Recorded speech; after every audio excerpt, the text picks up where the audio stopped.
I didn't come for the burgers. I came hoping, just maybe, this year would be different. But all it took was one sentence from my dad, and I knew I was never really welcome here. The smell of grilled meat always used to mean summer, family, laughter, togetherness. Now it smelled like judgment, heat, and humiliation. I was barely out of my car when I saw them, my parents. Dad in his classic polo and smug stance by the grill, Mum standing with a plate in one hand and critique in her eyes. Same backyard, same crowd, same questions every single year. I adjusted my blouse, smoothed my pants, and tried to smile. I shouldn't have bothered. "Oh," my mother said, raising an eyebrow. "That's what you chose to wear?" She didn't wait for an answer. "You know, it wouldn't kill you to try a dress once in a while. Something flattering." Right on cue, my cousin's fiancé turned to stare. I gave a polite smile and kept walking, pretending the words didn't land. But they always did. Like stones, not feathers. I was 33, single, successful, and still, somehow, an embarrassment in my parents' eyes. Every family has their traditions. Ours was pretending to care about each other long enough to make it through the BBQ, and then quietly picking each other apart like vultures. "Still doing that writing thing?" my uncle asked, pouring himself a drink. "Still doing that breathing thing?" I wanted to snap, but I didn't. Aunt Cheryl leaned in. "You know, your sister's baby is due in 2 months. Second one. You must feel so behind." Behind what? A race I never entered? I stood near the drink table, nursing a watered-down lemonade and avoiding the circle of folding chairs around the grill. I wasn't hungry. I was trying not to shake. Then he said it. "Why are you even here?" My dad, wiping grease from his fingers like he'd just tossed out trash. "Seriously, Camille," he continued, chuckling to his buddy, "you show up every year with nothing to show. No husband, no child, not even a +1, just wasting space." I froze. Laughter echoed around me, low, uncomfortable. No one defended me. No one even looked me in the eye. Mom didn't flinch. She didn't tell him to stop. She just picked up a crumb on the table and brushed it off, like I was a speck of dust ruining her display. "Maybe you should leave," she said. Not cruelly, not loudly, just cold. As if she were asking someone to take off their shoes before stepping inside. That was the moment. The one that splits your timeline in two. Before and after. I didn't argue. I didn't cry. Not yet. I just nodded, turned, and walked toward my car. Behind me, someone muttered harsh, and another voice said, "She knows how they are." But no one stopped me. Not a single one of them cared enough to say, "Stay." Back in the car, the tears came, quiet, restrained. I didn't sob. I'd learned not to give them that much of me. But they came anyway. Because it wasn't just about this BBQ. It was about every time I sat at the kids' table well into my 20s, every time my accomplishments were ignored while my sister got applause for baking banana bread, every time I asked, "Do you want to hear what I've been working on?" And they changed the subject. They'd made it clear I wasn't the daughter they wanted, just the one they tolerated. And today, they decided they were done tolerating me too. The worst part? I had tried. Year after year, birthday cards, housewarming gifts, even free edits for my dad's retirement speech. I just wanted a seat at the table, a smile that wasn't laced with comparison. But some families don't push you away once. They do it slowly, over decades, with side comments, with sighs, with silence. Today, they just happened to do it loud enough for the whole backyard to hear. I drove home in silence, no music, just the sound of my thoughts stacking up like bricks. What was I still trying to prove to these people? And why did it hurt so badly, knowing I'd never be enough for them? This isn't the kind of revenge story that starts with fury. Mine started with grief with disappointment, with finally letting go of the hope that someday they'd see me and say, "We're proud." They weren't. They never would be. So I stopped trying.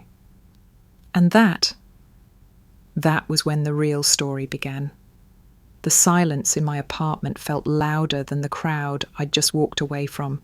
I kicked off my shoes, tossed my purse on the couch, and stood there, still holding the lemonade cup from the BBQ, still trembling a little, still hoping, somewhere deep down, that someone from the party would call.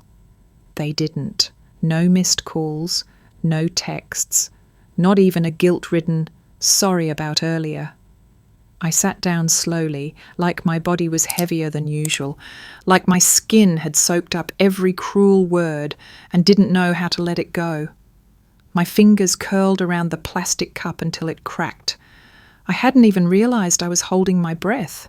It was like the little girl in me still expected someone, anyone, to run after her and say, "Don't go, we didn't mean it, you matter to us." But no one ever did, not when I was 8, not when I was 18, and certainly not now at 33. I remember when I first learned how to disappear without anyone noticing. I was 9, I think. My sister had just been born, my mum was exhausted, my dad was stressed, and I was quiet, too quiet. One day I tripped on the front steps and scraped my entire shin. I came in crying, blood dripping onto the tile. My mum looked up from nursing my sister and said, "Could you not right now? I don't have time for drama." I remember going to the bathroom, cleaning it up myself and not saying a word about it after, just swallowing it. That was the day I stopped asking to be seen. And honestly, it never felt like anyone noticed the difference. I curled up on the couch and stared at the ceiling. The fan spun lazily. The air was thick. My phone screen lit up, then dimmed. A news alert. Nothing important. Definitely not the kind of alert I had hoped for. They weren't going to call. They didn't think they'd done anything wrong. I opened my old notebook, the one I used to journal in before I turned all my pain into publishable content. I flipped back to a page I hadn't touched in years. A list. Things I wish my parents had said. It started with, "You were never a burden." "We're proud of you." "We're sorry." I looked at the list and laughed, sharp and bitter. It was still blank after those 3. You ever try so hard to be chosen by people who've already decided you're not enough? Like no matter what you do, you're always one step behind the finish line, they keep moving. If you've been through that, if you've ever stood there waiting for someone who never looked back, tell me I'm not the only one. Seriously, drop it in the comments. I want to know. I want to know if your silence has ever felt louder than any goodbye. I wasn't just upset, I was grieving the fantasy that my family would ever treat me like I mattered. I had a house, a career, a name. But inside, I still felt like that girl who got the garage to sleep in because my brother needed the room. Oh yeah, that actually happened. When I was 15, my little brother was studying for his SATs. My parents told me to move into the garage so he could concentrate better. They didn't even clean it out first, just handed me a blanket and said, "Make it work." The garage smelled like oil and old newspapers. There were spiders, no insulation, but I did it. I didn't argue, I didn't cry, because I had learned. Making a scene only got you labelled too emotional. Staying quiet got you forgotten. And somehow, that hurt less. Now, sitting in my fully paid-off apartment, surrounded by signed first editions of my own books, I realised something awful. I had everything I thought would finally make them love me, and they still didn't.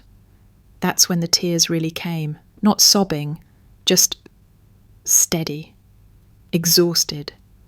Like the sadness had been waiting years for permission to show its face. I wasn't crying because they hurt me tonight. I was crying because they'd been hurting me for a very long time, and I had run out of excuses to pretend it wasn't real. Then my phone buzzed. A message from one person who always noticed. "Elias, I hate seeing you hurt. Want to fly out this weekend? Jet's already fueled. I stared at the screen. He didn't say, "Don't be sad." He didn't say, "Ignore them." He just saw me and offered a way out. My fingers hovered over the keyboard. Me. Yes. I didn't pack much.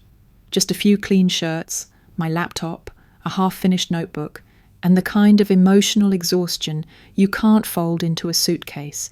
Elias had said his jet was already prepped. I didn't ask where we were going. I just texted yes, and 15 minutes later, his assistant sent the pickup time. That next morning, I stood outside my apartment at 6 a.m, watching a sleek black car pull up to the curb. The driver stepped out, opened the door, and said, "Miss Brooks, Mr. Marston is expecting you." I nodded and got in. No makeup, no earrings, just clean skin and a quiet ache that hadn't faded yet. The jet smelled like leather and citrus, clean, uncomplicated.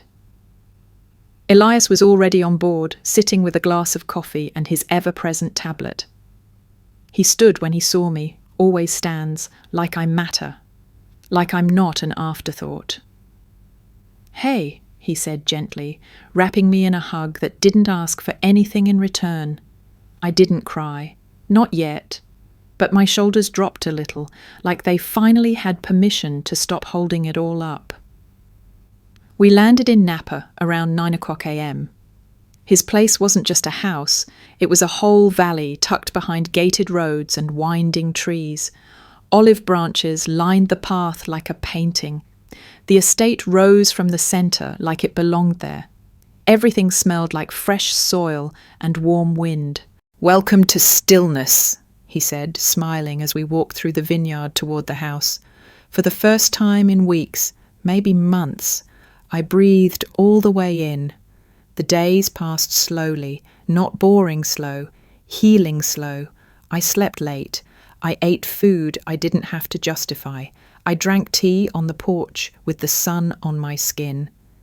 And I wrote, not out of obligation, not because I had a deadline breathing down my neck, but because I wanted to. I sat in a study lined with books, sunlight pouring in through high windows, and finished the manuscript I'd been working on for 6 months. I hit send to my publisher, then stared at the screen. It was done, and it was good. 10 minutes later, my agent replied, "It's beautiful. This is your best one yet." I didn't even tell my parents I was writing a 4th book. They never asked. That night, Elias made dinner, not fancy, grilled fish, roasted vegetables, a bottle of red from his vineyard. We ate on the patio, listening to the breeze rustle through the vines. No pressure to talk, no awkward silences, just quiet company. Halfway through the meal, he looked up and said, "Why do you still hide me from them?" I blinked. "What?" He repeated it, softer this time. "Your family. Why do they still not know about me?" I put down my fork and stared out across the hills. I think part of me still wanted to earn their pride before I showed them anything good. Like if I brought you up too soon, they'd say I didn't deserve you. Or worse, assume you were temporary. He nodded. "And the other part?" I sighed. "Maybe I thought they didn't deserve to know about you." He smiled, not smug, but knowing. "Camille, you keep hiding pieces of your life to protect people who don't even want to see the whole picture." That one hit hard. Later, as we watched the sun drop behind the hills, he leaned toward me and said, "What if we gave them a little show?" I laughed, bitter. "You want to meet my family? After what they said?" "Not to impress them," he said, "to remind you who you are. To remind them what they lost." I shook my head. "You know how these people are." "Exactly why I want to go," he said. "Not for them, for you. Let them see you, not through their lens, but through your truth. And let me stand next to you when you do." I didn't answer right away, because deep down, That girl who was told to sleep in the garage still whispered, "Don't make them mad. Don't stand too tall. You'll just get shoved down again." But that whisper was getting quieter. That night I opened my email again. Among the notifications was one I hadn't expected. My book, the one I submitted 2 days ago, was already trending on pre-orders. A message from my publisher sat at the top. "Big studios are asking about the film rights. Are you open to negotiating?" I stared at it. Not because I was shocked, but because for the first time I didn't need this moment to prove anything. I wasn't writing for them anymore. I closed the laptop, walked to the patio, and found Elias sipping wine with his feet up on the railing. "I'm in," I said. He smiled. "To the plan?" "To all of it." And just like that, we began planning the most unapologetic, no tears, no screaming, ice-cold truth bomb I'd ever drop. Not to fight, not to get even, just to show them the daughter they tried so hard to erase still exists. And she's doing just fine. It started with a message I hadn't expected, and definitely hadn't wanted. Group chat. "Family BBQ this Sunday, hosted at our place this time." Then a follow-up text from my sister, directly to me. "Everyone's welcome, Camille. Yes, even you, if you're done figuring life out." There it was, that fake nice sugar-coated stab she was always so good at. I stared at my phone. A dozen replies were already flooding in. "So excited." "We'll bring wine. Can't wait to see the baby bump." The same people who watched me get humiliated last time, the same ones who stayed quiet. And now? They were lining up for another round, this time at my sister's house, as if she were the heir to some twisted throne of family approval. I showed Elias the message. He read it, smirked. "Well, that's polite." I raised an eyebrow. "I'm serious," he said. "Most people don't send hate mail with emojis. That takes talent." I wanted to laugh. I almost did, but there was a knot in my chest, one I couldn't quite untie. "She knows what happened," I said. "She was there. She heard everything." Elias nodded slowly. "She did." And she said nothing. We sat on the deck for a while. The wind moved through the vines like it had somewhere better to be. I watched the sun paint the edges of the hills gold and tried to decide how much of myself I was willing to bring back into that house. "Do you want to go?" Elias asked gently. "We don't have to." I didn't answer right away, because no, I didn't want to go. But something deeper than want was stirring inside me.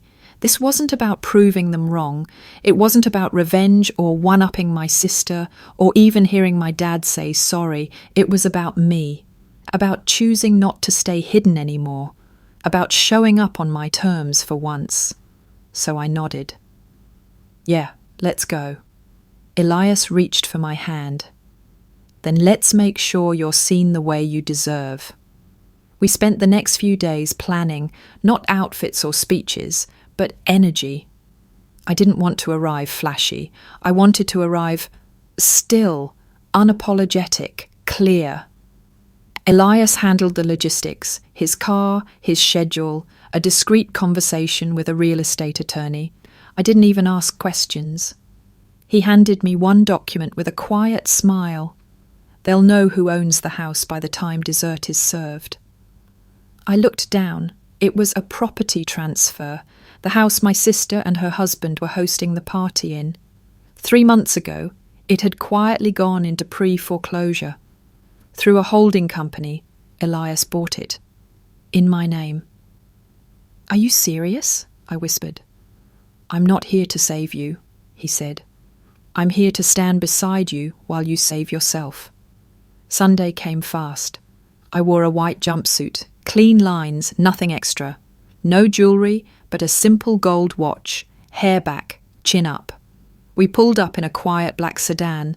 No limo, no entourage, just a hum of quiet power. My sister opened the door. Her smile twitched when she saw Elias behind me. "Oh, hi, you brought someone." I smiled softly. Fiancé, actually. She blinked. Behind her, the same crowd was already sipping from plastic cups. Dad was by the grill again. Mom was arranging deviled eggs on a tray like she was hosting a royal banquet. We stepped inside. People turned. Faces shifted. A few murmurs. One glass froze halfway to someone's mouth. I didn't speak. I didn't need to. Not yet.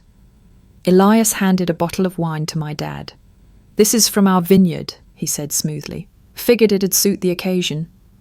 My dad took it without making eye contact. "Thanks." Then he mumbled, loud enough for people nearby to hear, "At least she brought someone who looks like he pays his taxes." That old familiar burn crept up my spine, but this time it didn't hit the same. I glanced at Elias, who raised his glass and whispered, "To being underestimated." And for the first time in a long time I smiled, not to please anyone, but because I wasn't the same woman they threw out. There's a special kind of silence that falls when people realize they were wrong. Not because you told them, but because you showed up different. And that silence was exactly what greeted me as I stepped onto the patio, hand in hand with Elias, my fiancé, and the man they'd never bothered to ask about.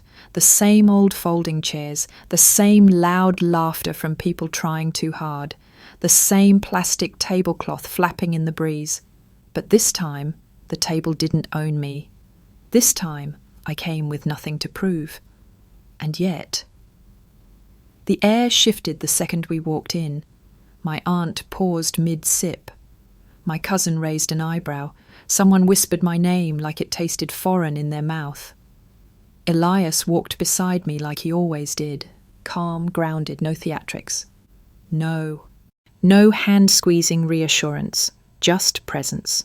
The kind that speaks louder than any apology you never got. My mother approached with a smile so thin it could cut glass. "Oh, Camille, you made it." She leaned in for a side kiss that didn't touch my cheek. "You brought a friend?" she asked, glancing at Elias like he was a rented prop. I smiled. "My fiancé, actually." Her jaw twitched. "Oh, not congratulations, not when's the date, just, oh, classic." We moved to the drinks table. I poured a glass of lemonade, same as last year, same plastic cup, different energy. My dad wandered over already 2 beers in. He looked at Elias, then back at me. "Well, at least this guy looks like he knows how to shake a hand." Elias extended his, all grace and charm. "Good to meet you, sir. I've heard so much about you." My dad didn't shake it. He just grunted and wandered off, muttering, "Took her long enough." I stood at the edge of the yard and watched the people who used to talk over me, who used to act like I was invisible unless they needed someone to take photos, or watch the kids, or serve dessert. And now, they watched me, not with warmth, not yet, but with something new, something like confusion. Dinner was called. Same long wooden table from when I was a kid. The one where I was always seated last, sometimes not at all. The one I used to serve plates around before I could sit. But this time, I sat at the centre, Elias next to me, uninvited but unmovable. My sister hovered near the grill, fake laughing as she refilled wine glasses. She kept looking over at me, that tight smile starting to crack. Her husband tried to act casual, but I noticed the slight twitch in his brow when Elias leaned over and whispered something about vineyard acreage. We weren't playing rich, we were just being exactly who we are, which, for them, was the loudest statement possible. Then came the toast. My dad stood up, beer in hand, already swaying slightly. All right, he said. "Let's raise a glass to family, to success, to those who finally figured it out. Eventually." Laughter. Thin. Forced. I didn't smile. Then he added with a lazy grin, "And to our daughter. She might be late to life, but hey, at least she brought someone who looks like he pays his taxes." More laughter. Elias didn't react. Neither did I, but I stood, raised my glass, and said calmly, "If we're toasting, then let's do it right." Silence fell. You could hear the wind in the leaves. I looked directly at my father. To the girl who used to sleep in the garage because her brother needed quiet. To the daughter who was told she wasn't useful unless she brought a man. To the woman who was laughed at in this exact backyard until she built a name big enough you had to Google it just to feel included. Someone dropped a fork. I turned to the table. And to my fiancé, the one no one ever asked about because you all assumed I'd never be worth someone like him. Elias stood too, calm as ever. He pulled a small folder from inside his jacket and placed it gently on the table. "And to this house," he said, "which went into pre-foreclosure 3 months ago, which was quietly purchased under a holding company that belongs to Camille." Gasps, actual, audible gasps. My sister's eyes darted toward her husband. My mother's mouth opened but said nothing. "A notice has already been filed," I said quietly. "You have 30 days to vacate, but I figured, out of courtesy, I'd let you host one last BBQ. You're welcome." My dad stood red-faced. "You're joking." I shook my head. "You made me sleep in a garage. You mocked me in front of every relative. You told me I was wasting space." I stepped closer. "You don't get to be shocked that I stopped playing small."